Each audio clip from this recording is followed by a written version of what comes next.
Skillshare is a great place to learn new skills and pursue the work you love.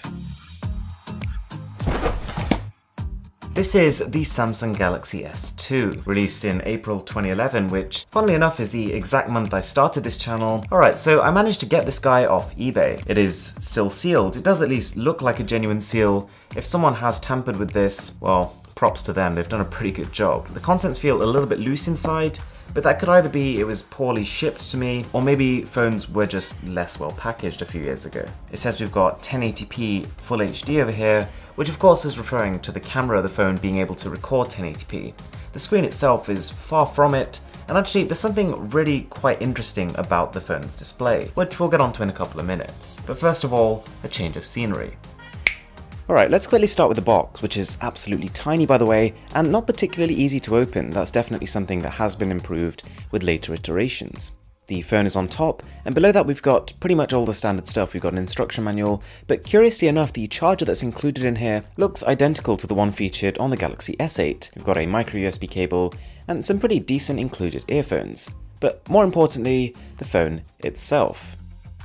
This is a smartphone that back in 2011 absolutely killed it. This was the king of all smartphones with a dual-core processor, AMOLED display. This really was the one to go for. But in 2018, pretty much the minute you take this phone out the box, a lot of things become very apparent very quickly.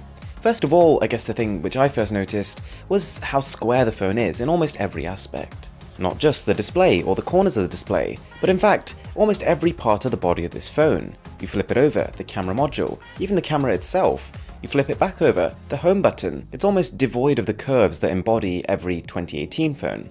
So the Galaxy S2 runs Android 4.1.2 Jelly Bean. It started off at 2.3 but has since been updated, and you notice pretty quickly scrolling through it that the software lacks refinement. It feels like it was designed for a kid's toy with its dark menus and bold, bright application colours. This has definitely been improved over time. Because we're now so used to capacitive on-screen home buttons, it was unusual to see that this one has to be physically pressed in before it registers.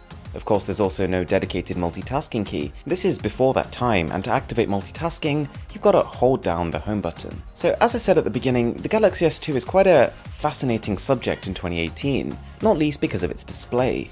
This actually has a 5:3 aspect ratio, something we've not heard of in quite a few years. This is before 16:9 became the standard. So it is a very squashed display, which barely fits any content on compared to modern day 18:9, or in this case 18.5:9 aspect ratios. It's also, as you can probably tell by the side-by-side, got a criminally green and yellow tinge to it. It cannot display whites even close to correctly. Now this is still a Super AMOLED display, technically speaking the same technology that's still being used 6-7 years on, but a combination of this lack of color accuracy, lack of brightness, and significant lack of resolution means it's a world apart. Another striking aspect is that the phone is almost completely made of plastic. It wasn't until a couple of years later that manufacturers really started to embrace glass and metal as their main materials, so at the time this was perfectly acceptable. And on one hand, you're kind of reminded of some of the benefits of having a plastic body. For example, the phone is incredibly light, it's got a removable back, and hence a removable battery too, which is something we used to have a few years ago, but has since completely disappeared. It also means it doesn't attract as many fingerprints as these glass fingerprint magnets. But at the same time, of course, you really do miss the premium feel of current gen flagships. In a way, the finish on the back of this phone is quite similar to that of the Huawei P10, just that one is metal, this one is plastic. They also share a transition from this matte surface into a glossier one, but again, the Huawei one is glass, but the Samsung is plastic again. So whilst this phone is not really what we expect now, it has a positive appeal of its own. Whereas its successors have opted for luxury, for class, for sophistication in their smartphone bodies, the Galaxy S2 sports something that is comfortable, that is practical, that visually is a little bit more unique. You'll also notice on the back of the phone, on this little lip it has that sticks out, a really poorly placed speaker grill, which gets instantly muffled when you put the phone down on any flat surface. And after going back to something like this, you can definitely see why companies put speakers on the bottom or the fronts of their phones now. Whilst the Galaxy S2 was famously powerful at the time of release, using it now, it feels really bad. and it's probably a combination of increased expectations, but also Samsung's updates. A lot of people have claimed that some of their updates have slowed down older phones to encourage people to upgrade. Battery life is also criminally poor here, and my suspicion is it's for similar reasons. And don't forget, this phone takes nearly 3 hours to fully charge, which is about double the time of a 2018 phone, and of course you have no chance of any wireless charging.